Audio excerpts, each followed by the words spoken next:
Saluette Lupuli, bienvenue pour cette leçon de civilisation romaine.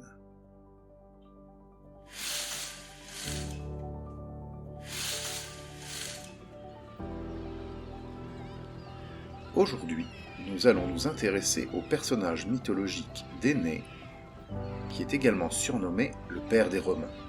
Nous allons essayer de comprendre le lien entre Énée et la civilisation romaine.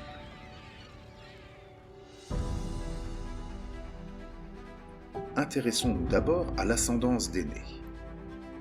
Dans son arbre généalogique, on trouvera Jupiter, le dieu des dieux, puis également Dardanos, Érictonios, Tros, qui donnera son nom à la région de Troie, et puis ensuite, on trouvera Anchise, qui s'unira avec la déesse Vénus, déesse de l'amour, dont naîtra le personnage d'Énée. Énée est donc un demi-dieu, puisqu'il est le fils de la déesse Vénus et le lointain descendant du dieu Jupiter.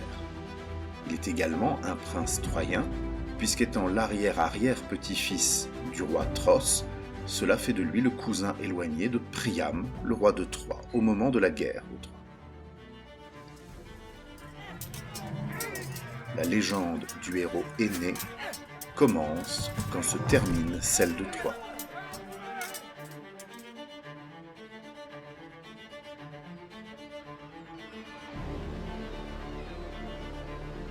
Faisons un bref rappel sur la guerre de Troie. Tout a commencé lorsque, sous l'influence de plusieurs divinités, la reine de Sparte, Hélène, prit la fuite avec son amant, le prince troyen Paris. L'excuse est trop belle pour le roi grec Agamemnon, qui déclare la guerre à Troie sous prétexte de récupérer l'épouse de son frère.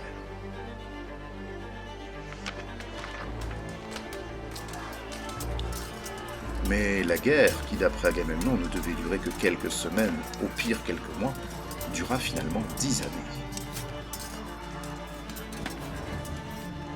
Après des années de siège, c'est Ulysse qui concevra un plan astucieux pour infiltrer la ville, célèbre ruse du cheval de Troie.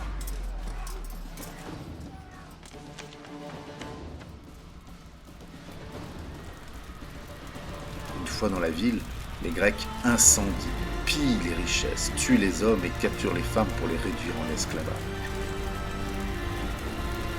Sur des conseils divins, le héros Énée choisit de fuir la ville avec les siens, dont son père Anchise et son fils Iule, afin de fonder une nouvelle ville.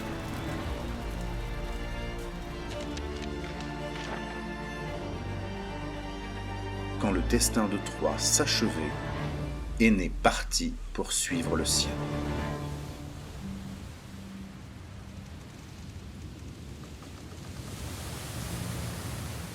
Intéressons-nous maintenant au voyage d'Énée.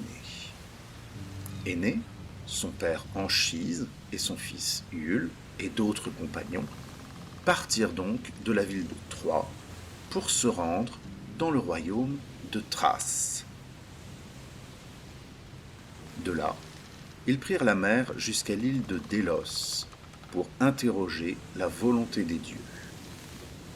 Ils continuèrent leur route jusqu'en Crète, où Énée fonda une colonie qu'ils durent abandonner puisque les dieux en avaient décidé autrement. Ils se rendirent sur les îles Strophades, où ils rencontrèrent les Harpies, puis longèrent la côte jusqu'à Butrotome, où ils rencontrèrent Andromaque, la veuve d'Hector, puis de là se rendirent jusqu'en Sicile, au pied du mont Etna, où ils virent les Cyclopes, puis ils contournèrent la Sicile par le sud pour se rendre à Drépanum, où Anchise mourut et fut enterré par son fils, puis ils continuèrent jusqu'à Carthage, où Énée rencontra Didon, et c'est une autre histoire. Ils retournèrent ensuite à Drépanum pour y célébrer des jeux. De là, ils firent route jusqu'à Cume, où Énée descendit aux enfers, rencontrer son père, qui lui prédit l'avenir. Puis de là, il se rendit dans le Latium, qui est la région où Rome sera fondée plusieurs siècles plus tard.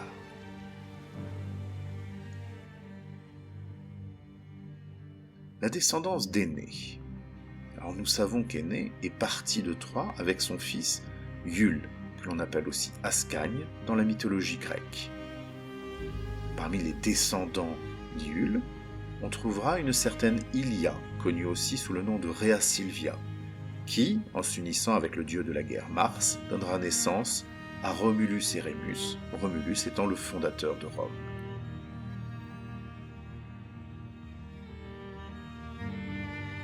Puisqu'il est l'ancêtre du fondateur de Rome, les Romains considèrent donc Énée comme étant le père de la civilisation romaine.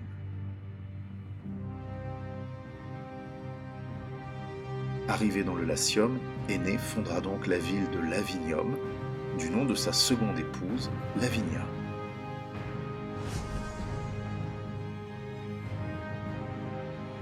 Son fils Iule fondera, lui, la ville d'Albe, connue sous le nom d'Albe la Longue, en latin Alba Longa.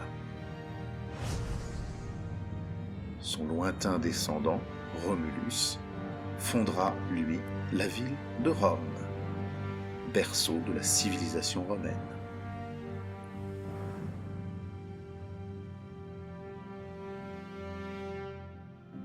Afin de pouvoir situer géographiquement ces villes, nous voyons donc que Lavinium se trouve près de la côte, Albe la Longue un peu plus loin dans les terres, et 30 km au nord, Rome.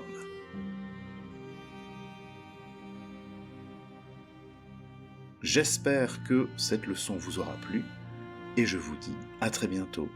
Walete!